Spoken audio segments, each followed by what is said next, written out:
Efecto Inspiración es soñar, construir, compartir, es descubrir, conectar, empoderar, es reflexionar, transformar, trascender. Efecto Inspiración eres tú. Gracias por unirte a este diálogo. Contar historias que dejen huella en tu corazón es la razón de este espacio de reflexión. Aquí podrás conectar con tu esencia, despertar tu creatividad, descubrir que no hay límites. Soy Jessica Garza. Bienvenidos a Efecto Inspiración. Bienvenidos a Efecto Inspiración. El día de hoy me acompaña una mujer creativa y resiliente. Les cuento sobre ella.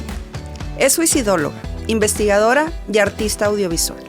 Es considerada actualmente una de las mejores comunicadoras y conferencistas de México en temas relacionados con la prevención del suicidio y la violencia, la promoción del arte inclusivo, la cultura de paz y la responsabilidad social.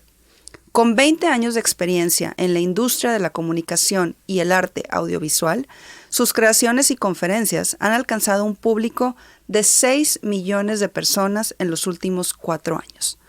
Ha estado presente en foros como Televisa, TV Azteca, El Heraldo de México, Central FM, Grupo ASIR, Museo Memoria y Tolerancia, Tecnológico de Monterrey, UDEC, INADEM, entre otros. Como especialista en suicidología, psicóloga forense y salud mental, crea capacitaciones, talleres, seminarios y experiencias transformacionales para profesionales de atención primaria, compañías, universidades y preparatorias en todo México. Como directora de cine y artista audiovisual, cuenta con más de un centenar de producciones y diversos premios nacionales e internacionales. A raíz del suicidio de su hermana menor, sus creaciones más recientes se han visto orientadas hacia la responsabilidad social con alto impacto. Su obra más espectacular es la videografía del piso de tolerancia de Museo Memoria y Tolerancia, merecedor de la medalla de plata del Festival Internacional Avicom 2018, Alemania. Es ganadora del premio Mujer Tech 2021 en la categoría Salud y Bienestar. Actualmente es presidente de SAC Fundación y participa en proyectos de la ONU, UNICEF, ACNUR y la OMS en México y en el extranjero. Me da un enorme gusto darle la bienvenida a Farideh Lara a Efecto Inspiración. Farideh, muchas gracias por haber aceptado mi invitación. Pues muchas gracias a ti por invitarme, Jessie. No, estoy encantada y déjame te digo por qué, Farideh. Porque yo conocí sobre ti gracias a este reconocimiento que te dieron en el TEC, el Premio Mujer Tech 2021. Y cuando conocí tu historia, me pareció sumamente resiliente, sumamente inspirador lo que tú haces. Me pareció que eres una persona que sin duda es efecto inspiración. Así que tenerte aquí es un honor. Y más que se pudo hacer la entrevista de manera presencial, porque déjenme les digo que Farideh no vive en Monterrey, pero tuvimos la fortuna de tenerla por aquí y tenerte en cabina, Farideh, es un verdadero lujo. Así que, de verdad, mil gracias. Y muchas bueno, gracias. Empezamos. Yo siempre le digo a mis invitados que a mí me gusta iniciar las entrevistas siempre de la misma manera, que es preguntándoles que me den un poquito de contexto sobre quiénes son. Quiero hacer lo mismo contigo. Cuéntame un poquito quién es Farideh Lara, cómo creciste y cómo fueron tus primeros años de vida. Qué interesante. Bueno, pues yo soy la mayor quizá de 3 hermanas. Ok. Bueno, no es quizá, soy la mayor de 3 hermanas. Mi familia es de Querétaro. Ok. Crecí, pues, yo creo que con muchas bendiciones y, no sé, soy amante de la música, los girasoles gigantes y el buen café. Muy bien. Y súper creativa, aparte. Sí, mi familia es creativa, entonces, o más bien creo que vengo de una familia que siempre nos inspiró a hacer lo que quisiéramos hacer y que respeto mucho como la identidad de cada uno, ¿no? Ya. En esta familia de 3, Farideh, tú, y lo leí ahorita en tu semblanza, tuviste un acontecimiento familiar hace 9 años que cambió por completo el rumbo de tu vida. ¿Nos puedes platicar qué fue lo que te sucedió, lo que tú viviste en tu familia? Sí. Bueno, yo viví casi 15 años en Francia porque me fui becada cuando tenía 20 años por Conaculta para estudiar cine y entonces me quedé allá y estudiaba y trabajaba bueno, estudié y me quedé trabajando para grandes cadenas de televisión. Entonces... Como artista visual tú. Como directora de cine, Ok. más que nada. Trabajé, por ejemplo, pues para Discovery Channel, MTV, Sundance Channel. Y de hecho, pues estaba en MTV cuando precisamente me llamaron un día, hace 9 años, para decirme que mi hermana menor, Saknité, se había suicidado. Entonces, obviamente esto fue un golpe muy fuerte para mí, para mi familia. Fue una noticia pues de mucho impacto. En aquel momento mi reacción yo creo que fue más física que otra cosa, porque creo que emocionalmente no me di mucho cuenta, o sea, de lo que estaba sintiendo. Entonces, sencillamente cuando me dieron la noticia yo me caí y mis ojos empezaron así con borbotones y borbotones de lágrimas que no podía parar. Y pues no sé, mi instinto, creo que el mío tanto como el de mi hermana, mi otra hermana que en aquel momento vivía en España, nos llamamos y fue inmediato, ¿no? Como tenemos que ir a México. Entonces, pues regresamos a México las dos. Quisimos viajar juntas, pero no fue posible porque ella estaba en Madrid y yo en París. Y era más complicado que ella viajara a París o que yo viajara a Madrid, que nuestro avión salió casi al mismo tiempo. Ella saliendo de Madrid y yo de París. Y somos de Querétaro. Entonces, llegamos al aeropuerto con media hora de diferencia, una cosa así. Y pues ya regresamos a Querétaro. Llegaron familiares por nosotros. Y pues aquí yo diría que fue donde justo empezó la peor pesadilla que alguna vez alguien haya podido vivir. Entonces, yo creía en un inicio, bueno, pues el reunirnos con mi mamá y con su esposo, obviamente fue una cosa de mucho impacto. Yo creía que todos nos estábamos volviendo locos en ese momento. Entonces, pues mi hermana y yo platicando, nos dimos cuenta que pues alguien se tenía que quedar, porque pues mi mamá estaba muy mal, pero todos estábamos muy mal. Pero dijimos, la percepción de mi hermana, tanto como la mía, era como, bueno, alguien se tiene que quedar porque no sabemos si pueda ocurrir algo más. Entonces, yo le dije a mi hermana, ¿sabes qué? Yo no tenía planes de regresar a México, pero tampoco me molesta porque pienso que mi vida, pues, también dejó de tener sentido. Entonces, me fue más, para mí creo que me fue más alentador, quizá, quedarme que irme, porque me sentía tan mal que yo pensaba que si me quedaba en Francia, probablemente yo también podría pensar en hacerme daño. Entonces pensé que quizá estando entre familia o con la familia sería pues más reconfortante vivir esa experiencia. Entonces, pues quizá sí ha sido el parteaguas más fuerte de mi vida. Creo que para todos los que vivimos un suicidio, o sea, siempre está como el antes y el después, y sabes que en el inter de después, pues ya no vas a ser para nada la misma persona, o sea, es una experiencia que te transforma completamente, y más bien creo que hay que aprender a reconstruirse a partir de este rompimiento. Primero, me impacta mucho lo que nos estás platicando, Faride, porque eres una mujer sumamente preparada, eres una mujer con todo el conocimiento ahora de todo el tema del suicidio, pero platicas esta experiencia y todavía veo en tus ojos que se llenan de agua, veo como esta expresión de, pues un sentimiento que me imagino que todavía puede doler. Tú, ahorita que estábamos fuera del aire, me decías que cuando alguien pierde a alguien, cuando una persona pierde a alguien más por suicidio, es el duelo sin fin, me platicabas hace un momento. Y ahorita igual pasamos a eso, pero yo quiero saber esta parte que tú dices, donde nos estás platicando que el quedarte en México no te sonaba tan mal porque tu vida había dejado de tener sentido y que a lo mejor, estando arropada con tu familia, podía ser más sencillo, que si te ibas a lo mejor tú podías también hacerte daño. ¿Qué pasa después? ¿Cómo vas evolucionando tú de manera personal y de manera familiar para irte reconstruyendo, como tú misma lo dices, y poder después tener como la claridad de saber qué querías hacer posteriormente y qué querías hacer con tu vida?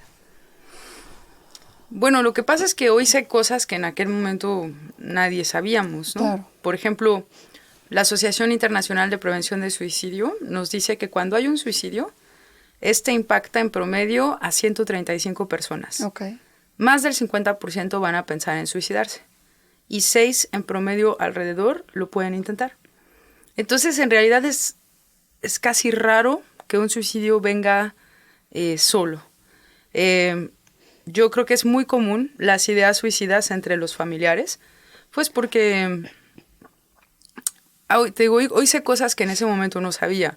9 de cada 10 personas que se suicidan, por ejemplo, tienen una enfermedad mental al momento de llevar a cabo el acto. Y bueno, esto tiene toda lógica porque, por ejemplo, la depresión es la primera fuente de discapacidad en el país. Uh-huh. Entonces, ¿cuántos de nosotros estamos deprimidos y realmente no lo vemos o no lo aceptamos? Y lo mismo pasa, pues, con tu familiar. O sea, también muchos confundimos quizá la adolescencia o la juventud temprana con alguna enfermedad como depresión, otra vez como ansiedad, ¿no? Dices, ay, está adolescente, ¿no? O sea, y no te lo tomas en serio.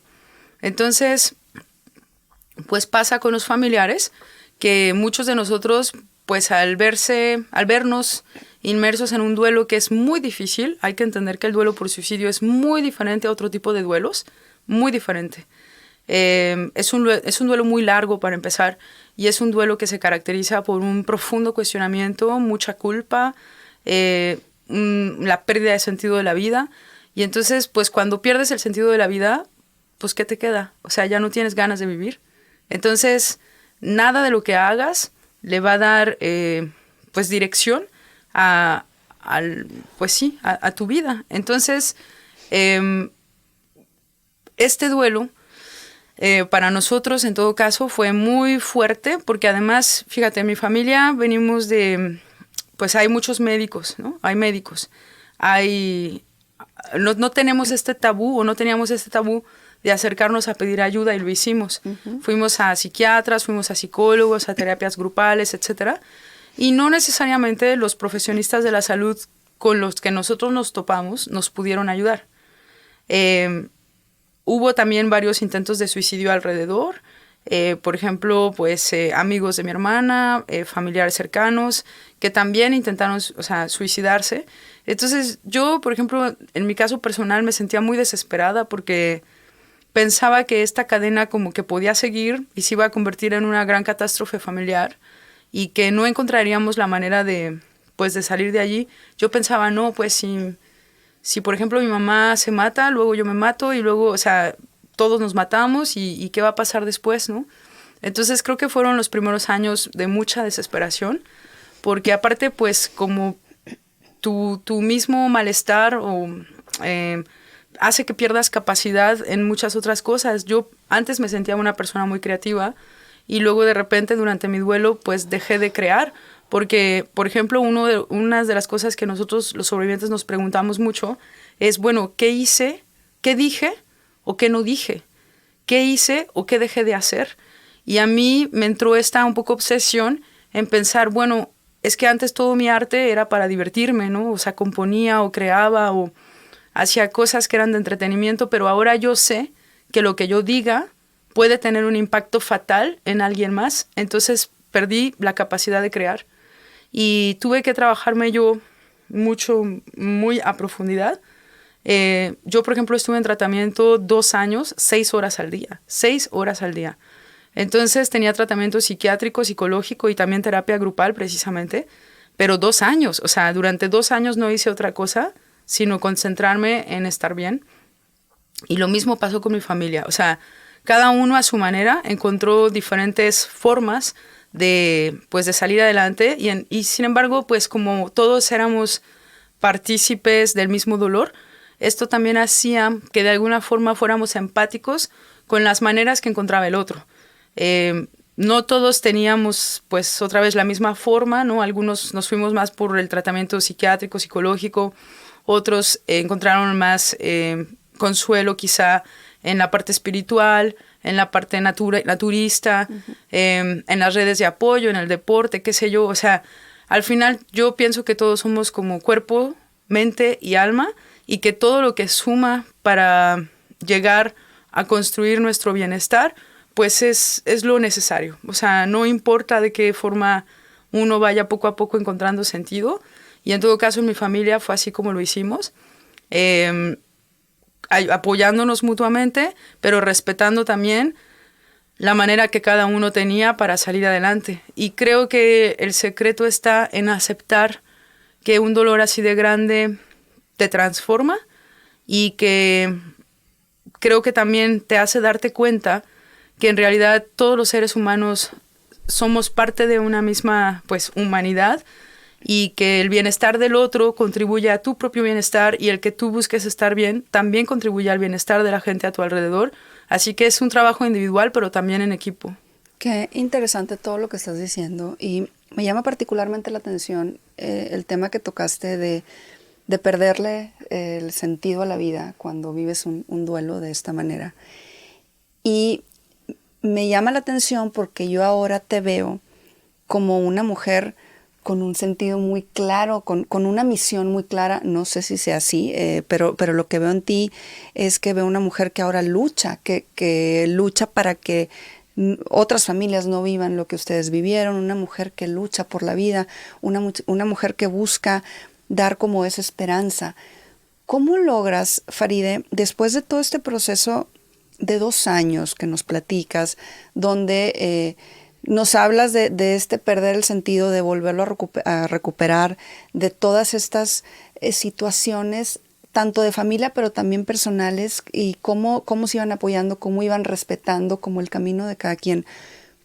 ¿En qué momento decides tú o qué sucede para decir, a ver, esta es una situación real, es un tema que necesitamos abordar o necesito yo capacitarme más? ¿Cómo entra esa parte en ti de querer hacer algo más en base al dolor que tú habías vivido? Pues justo creo que tiene mucho que ver con esto que acabas de mencionar, que nosotros no, nos fue muy difícil encontrar profesionistas que nos ayudaran. Okay. Yo me topé, bueno, en mi familia tuvimos la mala suerte de toparnos pues con a lo mejor psicólogos o tanatólogos que en aquel momento, más que ayudarnos, nos juzgaron. Y ojo, porque esto no quiere decir que todos los profesionistas sean así. Hoy tengo muy buenos colegas y amigos que son muy buenos, pero en aquel momento nuestra experiencia no fue positiva. Uh-huh. Entonces yo me inscribí a un grupo de hermanos sobrevivientes. Sobrevivientes es el nombre que se le da a los familiares que hemos perdido a seres cercanos por suicidio, y ellos estaban basados en Inglaterra, se llama Sibling Survivors. Y entonces todo era por internet, ¿no? Por virtual. Y gracias a ellos conocí la suicidología. Entonces, por un lado, a mí, yo siempre he sido alguien como más racional, entonces mi manera de encontrar herramientas para estar más tranquila fue estudiando. Entonces me clavé ahora sí que en primero empecé con cursos, diplomados en un país, en otro, sobre la suicidología, que aquí en México en aquel momento no encontré nada. Y luego, pues bueno, fui avanzando conforme la maestría, y ahora, pues bueno, tengo un doctorado. Y me fui capacitando al mismo tiempo en un montón de cosas más, porque, por ejemplo, entendí que la ONU nos dice que las enfermedades mentales son una de las principales fuentes y consecuencias de la violencia en el mundo.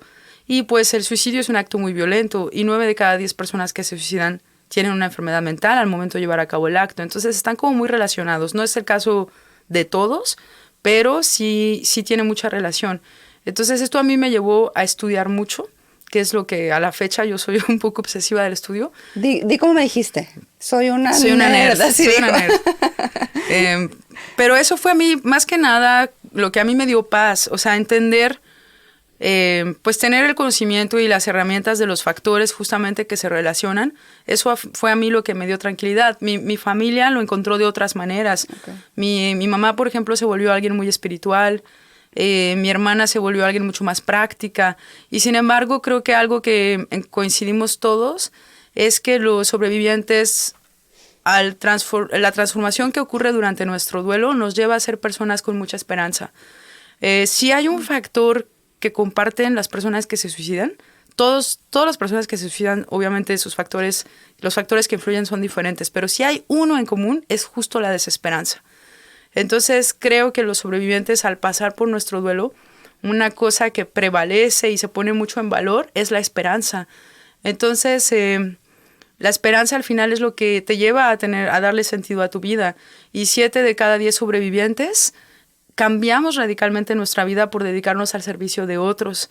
Yo creo que, fíjate, más que poner yo en valor, a lo mejor, bueno, sí es un dolor tan grande que obviamente no se lo deseas a nadie. Yo nunca me imaginé que los seres humanos fuésemos capaces de vivir tal dolor. Entonces esta experiencia yo no se la deseo ni a mi peor enemigo, ¿no?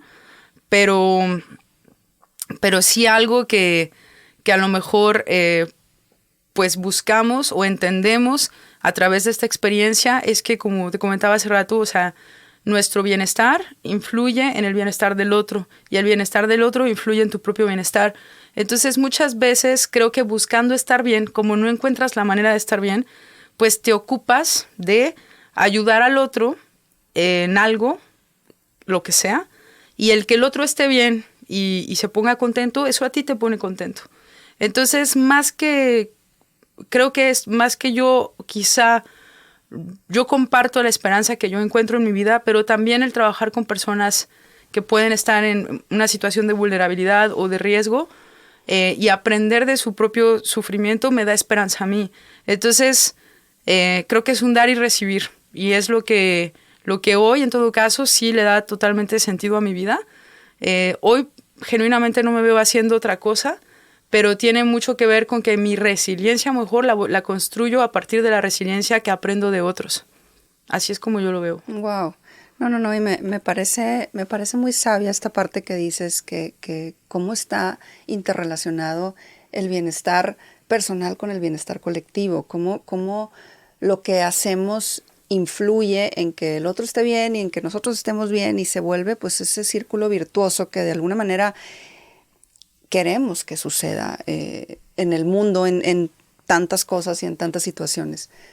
Hoy, Faride, que ya eres una experta, que ya encontraste ese sentido a tu vida y esa esperanza después de haber pues preparado, de haberte preparado todo este tiempo, de haber estudiado y después también de haber vivido tan de cerca esta situación.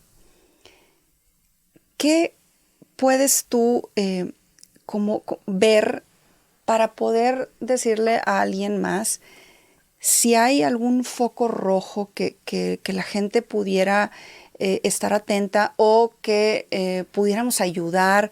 Hace rato platicábamos de la importancia de capacitarnos porque muchas veces cuando queremos ayudar pues hacemos lo contrario, me decías tú, se pone más en riesgo a la persona. Tú ya que eres experta, pero al mismo tiempo que viviste una situación de esta naturaleza con tu hermana, ¿hay algún foco rojo? ¿Hay algo que la gente pueda hacer? ¿Cuál es tu apreciación? ¿Cuál es tu recomendación? Yo diría que vale la pena poner atención tanto en nosotros mismos como en la gente a nuestro alrededor. Okay. Primero, porque nosotros mismos muchas veces no somos capaces de detectar nuestro propio riesgo o nuestro propio malestar. Estamos a veces tan acostumbrados a vivir bajo circunstancias que a lo mejor ya son violentas de mucho tiempo o costumbres que tenemos que no son necesariamente sanas. Entonces, primero yo pondría atención en nosotros como personas y luego también en la gente a nuestro alrededor. Preguntarme qué tanto me cuido a nivel primero biológico, luego psicológico y luego ambiental. Porque el suicidio es multifactorial. Tiene que ver precisamente con factores que están en estas 3 categorías. En lo biológico sería, bueno, qué tanto voy al médico, cómo cuido mi cuerpo, ¿no? Y al mismo tiempo cómo cuido mi mente. Porque muchas veces la salud física puede ser consecuencia de la mental. Entonces, hay muchas enfermedades físicas que sin duda alguna también pueden venir derivadas de enfermedades mentales. Y, por ejemplo, en el caso de los sobrevivientes es muy transparente, porque 7 de cada 10 personas que perdimos a seres cercanos por suicidio, podemos desarrollar enfermedades físicas graves, como diabetes, enfermedades cardiovasculares, cáncer, tumores, etc. Entonces, ¿a qué punto el dolor nos afecta a tal grado que lo manifestamos físicamente, ¿no? Entonces, primero yo cuidaría lo biológico, el cuerpo. Cada cuando voy al médico, cada cuando voy al dentista, ¿qué me está diciendo mi cuerpo? Lo mismo con la gente a nuestro alrededor, ¿no? Luego está lo psicológico, y lo psicológico tiene que ver con dos vertientes. Una es la inteligencia emocional y la otra, la capacidad para resolver conflictos. Okay. Es decir, ¿qué tanto me pueden desbordar a mí mis emociones que actúo con ellas, ¿no? A veces las emociones, se nos olvida que las emociones son solo indicadores de cómo nos sentimos ante determinada situación. Esto me tiene incómoda, me enoja, me pone alegre, o sea, ¿qué emoción tengo? Pero una cosa es detectarla y otra cosa es actuar con ella. Cuando actuamos enojados, por ejemplo, muchas veces nos peleamos con el otro, pero se nos termina olvidando de dónde se originó esta pelea, ¿no? Claro. Y esto es precisamente pues la incapacidad de resolver conflictos porque emoción, y por último está lo ambiental. Entonces yo creo que todo empieza por preguntarte tú mismo cómo estás, cómo te sientes hoy, y también preguntarle a tu ser querido cómo está, cómo se siente hoy, y escuchar, porque a veces en lo cotidiano se nos olvida escuchar. Entonces hay varias señales de alerta que diría yo que se podían resumir un poco en esto. También las personas, muchas veces, 8 de cada 10 personas que se suicidan lo dicen. Lo que pasa es que justamente nosotros no sabemos escuchar. O sea, ¿lo dicen tal cual o sí, lo de dicen manera entre verbal. líneas? No, o sea, bueno, algunos te dicen tal cual, me gustaría morir, me gustaría matarme. Pero hay otras personas que dicen, me gustaría dormir y no despertar mañana. Ya. Estoy tan cansado que no quisiera levantarme un día más. Pero ¿por qué? O sea, si al decirnos ya, fíjate cómo los tenemos tan acostumbrados a escuchar estas frases, que no les ponemos atención. Pero en realidad, 8 de cada 10 personas que se suicidan lo dicen. Wow, qué interesante lo que estás diciendo, Faride. Yo hace poco escuché una entrevista que te hicieron donde precisamente hablabas de que las personas que se suicidan no se quieren morir, quieren dejar de sufrir. Es así, ¿no? Eso dijiste Claro, porque nadie en nuestros 5 sentidos queremos morir y mucho menos matarnos. O sea, a veces, porque imagínate lo que conlleva, o sea, tomar la decisión de me voy a matar. O sea, no, ¿quién de verdad en sus 5 sentidos llegaría a pues, tener esa perspectiva de vida? No, las personas que se suicidan en realidad llevan en sufrimiento muchísimo tiempo. Estamos hablando en la mayoría de los casos de años. Y pues son este sufrimiento que se va acumulando, que yo llamo como nudos de estrés. Es decir, que en tu día cotidiano, dependiendo de las personas con las que te relaciones, vas a tener momentos de estrés. Uh-huh. Pero ¿qué onda? ¿Qué haces con ellos? O sea, los dejas allí y entonces solo se acumulan. Y cuando ya, pues ahora sí que llega la gota que derrama el vaso, pues ya explotas.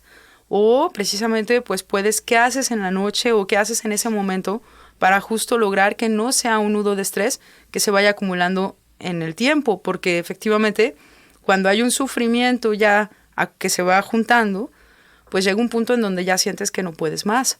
Y sí, efectivamente, pues las personas que se suicidan no quieren morir, lo que quieren es dejar de vivir sufriendo, ¿no? ¿Qué podemos hacer para brindar esa esperanza? O sea, ¿cómo se puede encontrar esa esperanza de encontrarle sentido a la vida, de vivir? Porque hace un momento decías que la persona que se suicida pues tiene un tema de desesperanza. En tu caso, con lo que has vivido, con tu experiencia personal, pero también con toda esta experiencia profesional que tienes, ¿cómo crees tú que la humanidad puede encontrar esa esperanza y que de manera particular cada persona puede pues buscar por dónde para tener esa esperanza y encontrar ese sentido de vida? Híjole, la humanidad no lo sé, creo que es una pregunta que quizá muchos sabios no han podido responder, pero en todo caso, en mi experiencia personal, yo lo que hice fue primero aprender a ser paciente conmigo misma, entender que no era la misma persona que antes, aceptarme y decir, bueno, y ahora que soy otra persona, una que sufre mucho y no sabe cómo salir de allí, ¿qué necesito hacer para estar yo tranquila. Yo hice un pacto con mi yo del futuro. Yo le dije a mi yo del futuro, a ver, me gustaría darte una vida de tranquilidad, de paz, que tú el día de mañana pues seas feliz. No sé cómo hacerlo, pero te prometo que lo que voy a hacer es por ahora dejar de intentar hacerme daño, primero. Y me gustaría que me perdonaras de antemano si me equivoco en las decisiones que tome. Voy a estar en la mejor disposición de cuidarme, de buscar de manera consciente hacer cosas que me hagan bien, cosas que me pongan contenta, para que tú el día de mañana puedas tener una vida de paz. Pero por favor, perdóname de antemano si me equivoco. Entonces aprendí a ser paciente conmigo misma, a ir una cosa a la vez. Saber que las decisiones que tomara tenían que estar orientadas hacia hacerme sentir bien y siempre priorizar justamente mi bienestar. Porque a veces yo quería hacer cosas en el día que por ejemplo, alguien me invitaba no sé, a un antro, ¿no? Pero yo sabía que ir al antro me iba a poner mal porque el ruido y la gente, y a veces prefería estar tranquila, pero al mismo tiempo quería estar con gente y no quería decepcionar a mis amigos. Y entonces aprendí a tomar decisiones que fueran orientadas hacia mi bienestar. Ser paciente conmigo, entender que incluso las situaciones más difíciles eran temporales, decir, esto va a pasar. Es muy difícil lo que estoy viviendo, pero va a pasar. Y cuando pase, estaré mejor. Y mientras pasa, puedo hacer cosas que me ayuden a estar mejor. Y creo que es justo, para mí, la solución que encontré fue que es dando estos pequeños pasos de bienestar y de autocuidado que es lo que para mí construyó la esperanza. Entonces yo sí creo que la esperanza se construye, pero tampoco te puedes confiar en que ya una vez estoy allí, estoy bien y ya me quedo ahí para toda la vida, porque pues no, la vida es cambiante y más bien creo que tiene que ser una constante día a día, el procurar, el estar bien, el hacer cosas que a ti te lleven a tener tranquilidad. Ya todas las demás emociones como la felicidad, la alegría, etcétera, son derivados de la tranquilidad. Si no estás tranquilo, no puedes experimentar ninguna otra emoción que te haga sentir bien. Entonces, primero es la tranquilidad, el autocuidado, y de allí nace la esperanza. Wow, qué bonito lo pones, Faride. Y veo como un camino, pues, largo, recorrido, un camino de muchas emociones, como tú misma lo estás diciendo, desde pasar primero por el shock, por la tristeza, por la culpa, supongo que enojo en algún momento, la desesperanza, todo este camino que has recorrido y que de alguna manera inició hace 9 años, a lo mejor desde antes, porque tú ahorita fuera del aire me decías, es que todas las personas que somos parte de una familia tenemos rasgos similares suicidas, ¿no? Entonces, todo este camino que tú has recorrido, Faride, ¿qué te ha dejado? O sea, ¿cuáles han sido como esos retos así resumidos más importantes? Y también, ¿por qué no?, esas satisfacciones que ahora te da tu trabajo de poder hacer una diferencia en los demás. Platícanos así a grandes rasgos como esos dos lados de este camino recorrido en cuanto a retos y satisfacciones. Bueno, creo que... fíjate que ahora que lo mencionas de retos, acá en Monterrey las personas me hablan mucho de lucha, ¿no? Como hay que luchar para conseguir esto. Hay que luchar para lograr esto. Y yo creo que justo en mi cabeza sucedió lo opuesto. Como que dejé de ver las cosas como una lucha. O sea, solo me adapté a fluir, ¿no? Entonces, ya no lo veo tanto como un reto, sino como el incorporarme a algo que ya está y existe, y yo existo y coincido en este momento, en este lugar, y solo me encuentro mi lugar en esta fluidez. La satisfacción pues justamente creo que las satisfacciones se encuentran a diario en mucha gente, en muchas cosas. Lo que sí creo que es que en este camino he encontrado gente que me ha ayudado mucho a crecer, de quienes aprendo constantemente. Entiendo, porque lo he escuchado de otros sobrevivientes o de personas que han intentado suicidarse, que muchas veces me dicen, es que yo me gustaría verme como tú después. Y yo les digo, es que yo a la vez tengo mi referencia en otros sobrevivientes que me dan su luz y me dan su guía y me dan esperanza. Y cuando yo misma tengo mis momentos de debilidad, pues es a quien recurro, ¿no? A quienes recurro para decir, ¿y ahora cómo lo hago? Y el yo conocer otros sobrevivientes que tienen, pues sí, quizá más camino recorrido que yo, a la vez son esperanza para mí. Y esto quizá también pueda ser ejemplo para otros que lamentablemente vengan detrás, o para las personas que pues estamos pasando quizá momentos de vulnerabilidad. Y creo que es justo este intercambio, esta comprensión de que otra vez todos somos humanidad y las decisiones que tomamos o parten de nuestro miedo o parten de un principio de amor. Y creo que siempre mientras elijamos el amor es cuando podremos sentirnos satisfechos por esta esperanza y esta luz que podemos compartir juntos como sociedad. ¡Wow! ¡Qué tienes toda la razón! Parten del miedo, parten del amor. Qué claro lo pones, porque en general así es siempre, así es cada una de nuestras acciones y tú lo logras verbalizar de una manera muy importante. Tú hace un ratito decías que tú hiciste un pacto con tu yo del futuro.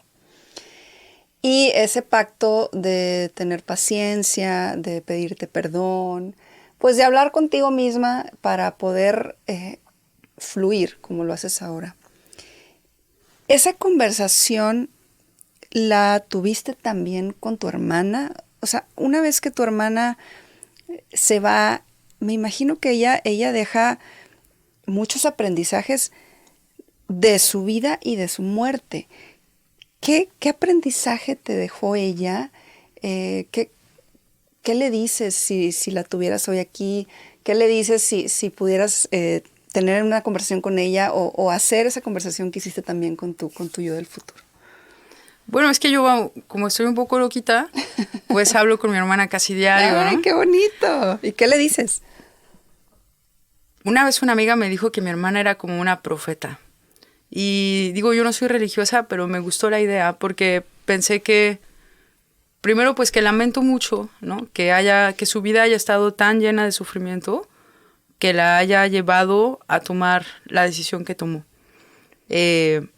Me hubiera gustado decirle que pues siempre había otras soluciones, que no se aislara, porque es algo que sucede mucho, ¿no? Que a todos cuando nos sentimos mal o vulnerables tendemos a aislarnos.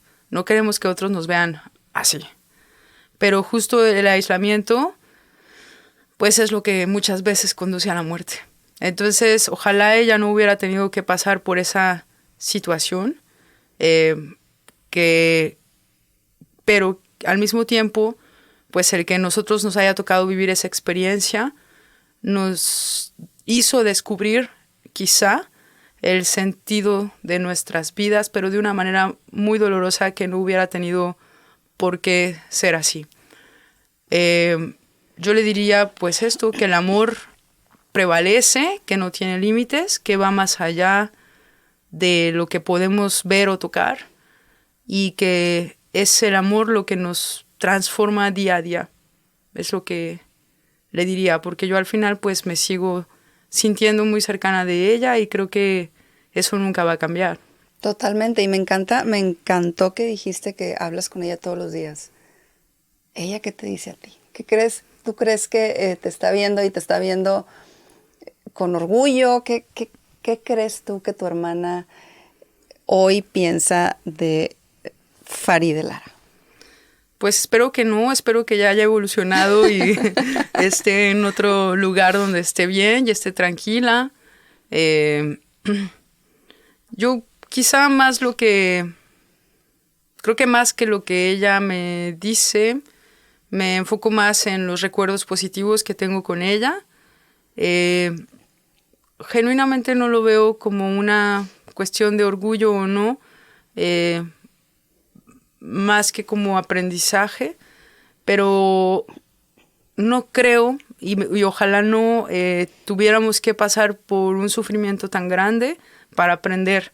Y creo que eso es hoy en día lo que me lleva a trabajar en la prevención, como hacer conciencia de que no necesitamos sufrir tanto para estar bien. Entonces, te digo, más que una cuestión de orgullo, lo veo como pues una transformación enfocada en el bienestar. Ahorita que hablas de eso, ¿tú eres una convencida de que el suicidio se puede prevenir? Sí, totalmente. Totalmente, claro. ¿Cómo se logra, Faride, normalizar esto? ¿Cómo se logra que el tema de la salud mental sea pues normal, que se pueda hablar, que se pueda abordar? Me llamó la atención porque tú ahorita decías, es que el tema del suicidio es multifactorial. Existen temas biológicos, temas emocionales. A lo mejor hay veces que pensamos que no, es que a lo mejor tiene algún tema solamente biológico que te lleva a esto. Y tú ahorita que nos dices que es multifactorial, ¿cómo le podemos hacer para que estemos más informados y que podamos normalizar todo este tema de la salud mental, que la gente se pueda sentir segura de ir a pedir ayuda, como cuando vas a pedir ayuda porque, no sé, tienes algún problema en el corazón o en el riñón o lo que sea, ¿no? O sea, que eso lo vemos como que eso sí se vale, pero el tema de la salud mental, eso no se vale, porque eso, ¿qué van a pensar, qué van a decir? ¿Cómo podemos, pues, normalizarlo? Pero fíjate cómo en esto que acabas de mencionar dices, y tienes razón, ¿no? Porque la gente así lo pensamos. O sea, ¿qué van a pensar? ¿Qué van a decir? Así dice. Sí, dependemos, nos importa más el que dirán. Exacto. Que otra vez el autocuidado. Totalmente. La ONU nos dice que el tabú y el estigma son precisamente los principales obstáculos para pedir ayuda. ¿Por qué no cuidamos nuestra salud mental? Por el tabú y el estigma. Entonces, para normalizarla, yo creo que tendríamos que partir otra vez de darnos más valor nosotros como personas que al que dirán.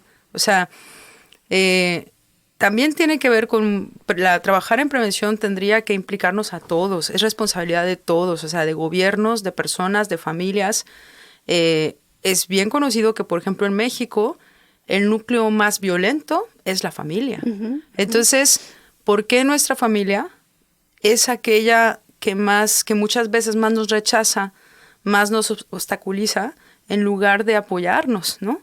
Entonces, preocuparnos primero como personas, como profesionistas, como gobiernos, o sea, trabajar en la salud mental es responsabilidad y es una labor que tiene que ser de todos. Entonces, pues sí, yo diría como empecemos por normalizar el autocuidado, el cuidado de la gente a nuestro alrededor, el pedir ayuda, porque tenemos la falsa idea de que somos seres independientes o tendríamos que serlo, ¿no? Como que desde los niños nos dicen, a ver cuándo te independizas, ¿no? O hay que ser independiente. Y lo que pasa es que si naciéramos independientes, pues no necesitaríamos a gente que nos diera el biberón. Entonces, lo que es cierto es que antropológicamente hablando, somos una raza de seres dependientes. No somos capaces de sobrevivir solos. Por tanto, nos necesitamos. Y nos necesitamos también para estar bien. Porque fíjate, los factores que intervienen en el suicidio de riesgo suelen ser biológicos, psicológicos y ambientales. Pero lo que precipita a la acción, lo que nos precipita casi siempre es ambiental. Por tanto, podemos todos tener ya ciertos factores de riesgo, pero no necesariamente por ello vamos a intentar suicidarnos. Pero cuando lo intentamos, casi siempre tiene que ver con el entorno. ¿Nos puedes dar, por ejemplo, un ejemplo ahorita de lo que dices de esta parte ambiental? Y te lo quise preguntar así tal cual, Faride, porque lo vemos, lo escuchamos. Yo digo, tengo hijos adolescentes y me ha tocado el no digas que va al psicólogo, no digas que tiene, o sea, es como un tabú, tú ahorita lo estás diciendo. Danos así algún ejemplo para entender cuando dices este tema ambiental, un ejemplo concreto para que la gente le pueda quedar como más claro. Sí, por ejemplo, mira, cuando hay un suicidio, las personas decimos, ay, se suicidó porque se divorció, porque lo dejó la esposa, porque se quedó sin trabajo, porque se enojó con el papá. Pues esta es la idea con la que nos quedamos, que es lo ambiental, es justo lo que precipita. Uh-huh. Pero esto no es sino la gota que derrama el vaso, la punta del iceberg, porque detrás hay muchos otros factores que tienen que ver con cuestiones biológicas, psicológicas. Pero lo ambiental, fíjate, como una discusión, como una ruptura amorosa, y muchas veces no es la ruptura, es la manera, ¿no? Como el rechazo. Yo te diría que, yo lo resumiría así, lo que nos precipita siempre tiene que ver, o muchas veces tiene que ver con un rechazo. ¿A qué punto la sociedad, el ambiente, nuestra familia juega un papel tan determinante para protegernos o precipitarnos? Wow, insisto, qué interesante todo lo que dices, qué importante que nos hables así tan abiertamente, que nos digas las cosas por su nombre tal cual, que nos hables de tu experiencia, que tú seas la primera en levantar la mano y decir, yo lo pasé, yo lo viví y esta es mi experiencia y esta fue mi manera de poderlo enfrentar. Con toda esta, pues, ¿cómo lo digo? Con todo este cúmulo de experiencias que tienes, Faride, otra vez con esta preparación y con este tema de haberlo vivido personalmente, con el tema de hablar, de dar esperanza, con el tema de encontrar sentido a la vida, ¿qué significa para ti vivir?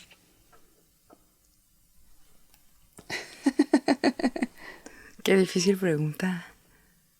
Bueno, perdón, nada más me gustaría, antes de responder esa, me quedé pensando ahorita en lo que acabas de mencionar y me gustaría también compartir, fíjate que mi familia, la dinámica que teníamos previa al suicidio de mi hermana, sin darnos cuenta también era una dinámica muy violenta. Okay. No es que nos golpeáramos ni nada por el estilo, pero la manera que teníamos de comunicarnos unos con otros era indiscutiblemente violenta, pero lo teníamos tan normalizado que no lo veíamos.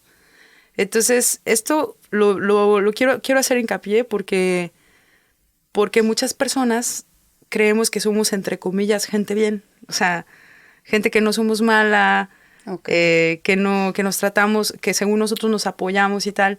Pero a veces nuestra manera de comunicar o de tratarnos puede ser muy violenta y lo tenemos tan normalizado que no lo vemos. Entonces, ahí es cuando quería decir, como ahorita que mencionaste, yo soy la primera yo soy la primera en reconocer que porque en mi familia teníamos una dinámica de este tipo, jugó un papel importante en después llevar a mi hermana al suicidio, ¿no? No fue lo único, o sea, otra vez es multifactorial.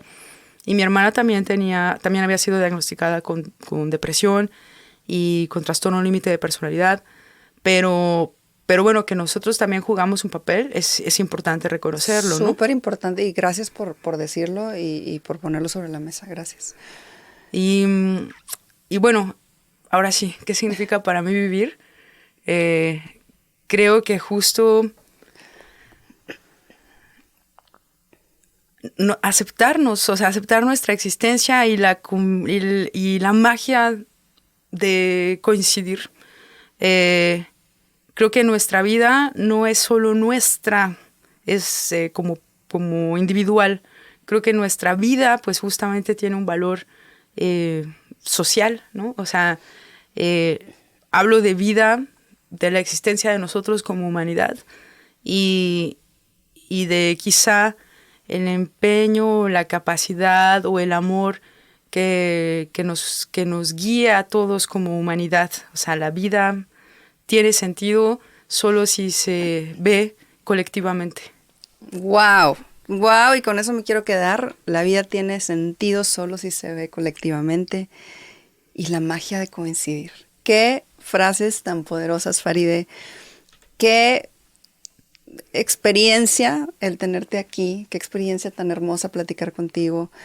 ¡Qué mujer con tanta claridad y tanta sensibilidad y al mismo tiempo con tanta claridad, estrategia. De verdad que admiro mucho la labor que haces. Muchas gracias. Admiro mucho la manera en cómo te expresas. Admiro mucho la resiliencia, otra vez, para levantar la mano y decir las cosas como son. De verdad te agradezco enormemente que hayas estado hoy en el programa. Sin duda alguna, tu historia es efecto inspiración. Pero bueno, antes de que te me vayas, déjame decirte que todas las personas que pasan por este programa, yo al final hago una dinámica con ellos, donde les doy una serie de palabras. Y les pido que la primera palabra que venga a su mente después de escuchar la palabra que yo les doy, me la digan. ¿Estás lista? Ok. Empezamos. Salud mental. Bienestar. Esperanza.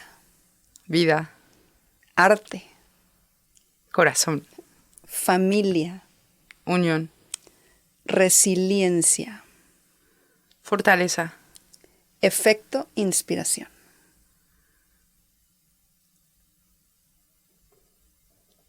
Contagio. ¡Ay, qué bonito! ¡Qué bonito! Ella es Farideh Lara, ella es esta mujer que nos invita a vivir con esa esperanza, que nos invita a encontrar ese sentido a la vida. Farideh, no sé si hay algo más que nos quieras decir, algo más que nos quieras compartir para toda la gente que nos está viendo o escuchando, dónde te encontramos.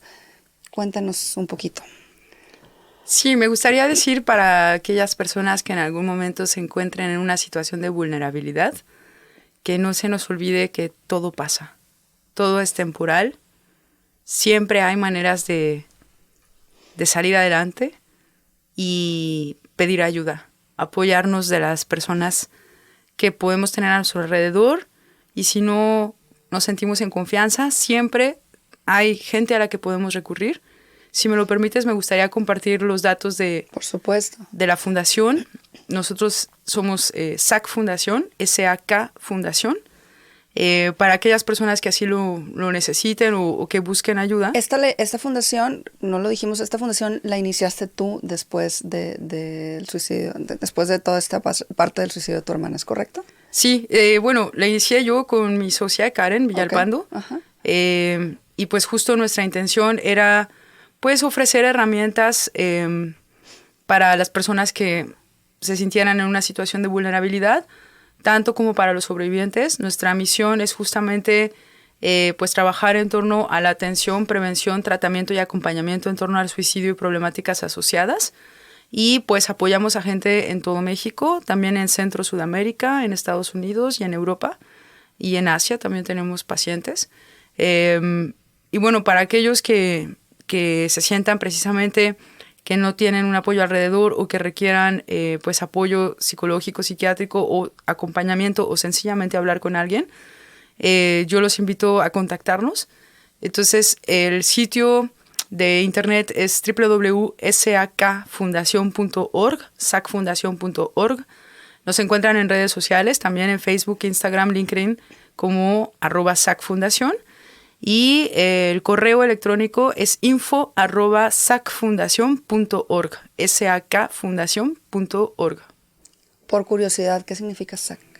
SAC en maya significa blanco, y yo pensaba que justamente el blanco era el color de la transformación, y de allí, bueno, yo me fui más con esta idea, pero también SAC, mi hermana se llamaba Sacnicté y le decían SAC, entonces pues es una unión, ¿no?, entre pues la memoria de mi hermana y el blanco de la transformación. Padrísimo, muchas gracias, Farideh. De verdad ha sido un privilegio tenerte hoy en el programa. Gracias por compartirnos todo este tema tan importante. Gracias por poner sobre la mesa el tema de la salud mental. Gracias por compartirnos tu experiencia, pero sobre todo gracias por ser efecto inspiración.